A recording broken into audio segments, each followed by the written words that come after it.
শেখ হাসিনা ও আওয়ামী লীগ নেতাদের নিয়ে এবার আতঙ্কিত ভারতীয়রা।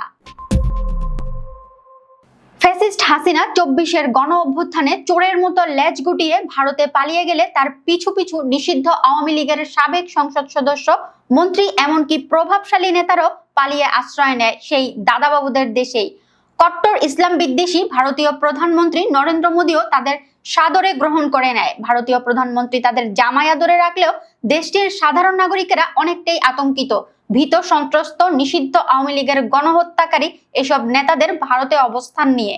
বিগত এক বছরে ফ্যাসিস্ট শেখ হাসিনা সহ তার নিষিদ্ধ দলের নেতাকর্মীরা ভারতে আশ্রয় নিয়েছে নিজেদের ভূখণ্ড মনে করে। আর এই সময় বাংলাদেশে হাসিনার নামে শুধুমাত্র হত্যা ও মানবাধিকার লঙ্ঘনের মামলা হয়েছে প্রায় ২৫০টি। আন্তর্জাতিক অপরাধ ট্রাইব্যুনাল কর্তৃক জারি করা হয়েছে গ্রেফতারি পরোয়ানা। এ সময় আন্তর্জাতিক বিভিন্ন প্রভাবশালী গণমাধ্যমগুলো প্রমাণ পেয়েছে ফ্যাসিস্ট হাসিনার গণহত্যার কিংবা সরাসরি হত্যার আদেশ দেওয়ার। শুধু এতটুকুই নয়, গণহত্যার অভিযোগে বিচার না হওয়া পর্যন্ত নিষিদ্ধ করা হয়েছে ফ্যাসিস্ট হাসিনার দল আওয়ামী লীগের সকল কার্যক্রম। নিষিদ্ধ আওয়ামী লীগের সেই গণহত্যার মাস্টারমাইন্ড ফ্যাসিস্ট হাসিনা, কাউয়া কাদের খ্যাত ওবায়দুল কাদেররা যখন অবস্থান করছে নিজেদের ভূখণ্ডে, নিজের বাড়ির পাশে, তখন তো আতঙ্কিত হওয়াটাই স্বাভাবিক ভারতীয়দের জন্য। যে হাসিনা নিজের দেশ জুড়ে নির্লজ্জ, বেহায়া, লেডি হিটলারের মতো গণহত্যা চালিয়েছেন, তিনি যে ভারতে কোনো এলোমেলো কিছু করবেন না তার গ্যারান্টি বা কি? হাসিনা তো নিজের স্বার্থে সবকিছুই করতে পারে, কথাগুলো বলছিলেন নাম প্রকাশে অনিচ্ছুক অনেক ভারতীয় সাধারণ নাগরিক।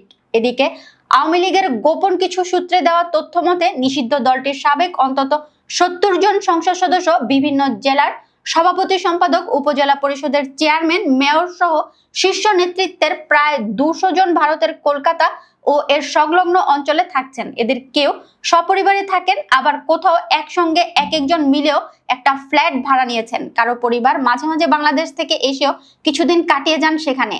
এছাড়াও ভারতে আরো বিভিন্ন রাজ্যে অবস্থান নিয়েছেন ৫০ জনেরও বেশি সাবেক সংসদ সদস্য, মন্ত্রী সহ নিষিদ্ধ আওয়ামী লীগের প্রভাবশালী নেতারাও।